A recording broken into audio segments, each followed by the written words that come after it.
Pantas aja brand HP yang satu ini dilarang beredar di pasar US karena dia emang jago banget bikin smartphone canggih, tapi harga tetap terjangkau buat kelas flagship. Beberapa hari yang lalu, kalau Huawei telah ngerilis Mate 60 dan Mate 60 Pro di pasar China. Terus sekarang tiba-tiba aja muncul lagi flagship tertingginya, yaitu Mate 60 Pro Plus. HP terbaru Huawei ini diklaim mampu melawan sang kompetitor, terutama brand asal Amerika yaitu Apple iPhone, di mana smartphone ini bisa juga berkomunikasi dengan 2 satelit sekaligus, serta hasil kamera yang tak kalah bagus sama Leica. Kalau dari segi desain sebenarnya bagus-bagus aja dengan konsep kamera yang melingkar di tengah atas. Dan khusus buat versi Pro-nya, di bagian bawahnya ada garis melengkung buat tanda kalau ini Mate 60 Pro Plus. By the way, material backdoor-nya ini dari kaca. Sebagai pionir inovasi dari lini smartphone Android, Huawei Mate 60 Pro Plus dibekali layar dengan luas 6,82 inci, panelnya OLED curved screen, refresh rate 120Hz, dan PWM dimming 1440Hz. Udah gitu, di layarnya ini punya kecerahan puncak 1400 nits, terus respons sentuhnya nyampe 300Hz touch sampling rate, dibekali HDR10 Plus dan Dolby Vision buat manjain mata saat nonton film. Namun yang menarik dari layarnya ini, Huawei sangat pede banget ngasih 3 titik notch di bagian atasnya.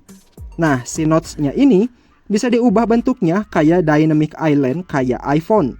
Notch 3 titik ini isinya sensor buat Face ID sama lensa kamera selfie 13 megapiksel. Sedangkan kamera belakang Huawei Mate 60 Pro Plus dibekali 48 megapiksel main cam with OIS, ultrawide 40 megapiksel, dan 48 megapiksel telefoto yang bisa ngezoom optik 3,5 dan 100 kali digital zoom. Pokoknya kamera Mate 60 Pro Plus ini bisa ngasilin gambar yang tak kalah baik dibanding kompetitornya. Apalagi di kameranya ini, Huawei melengkapinya dengan X-Image Imaging buat mengoptimalkan kualitas gambar. Di sektor perekaman videonya, HP ini bisa ngerekam di resolusi 4K 60 fps serta tambahan Gyro Ace. Ya, meskipun belum nyampe 8K 30 fps, tapi kebanyakan user hanya pakai sampai resolusi 4K aja buat ngerekam video. Salah satu fitur yang paling canggih di lini smartphone Android yaitu kemampuan bisa komunikasi via satelit.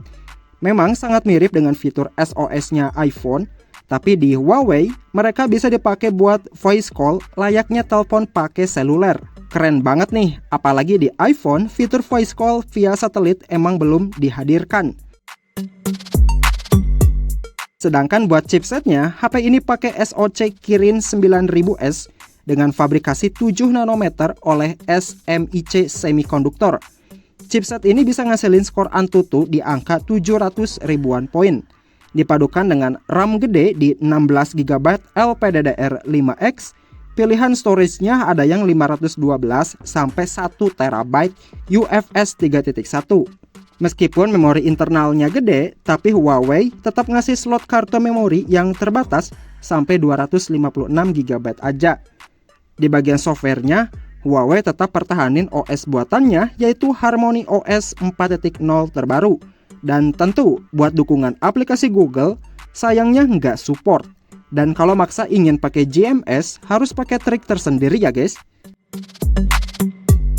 Sementara buat fitur spesialnya di Huawei Mate 60 Pro Plus ini, udah IP68 buat tahan air dan debu, dual speaker stereo, jaringan 5G, in-display fingerprint, NFC, Bluetooth 5.2, serta USB-C 3.1 Gen 1.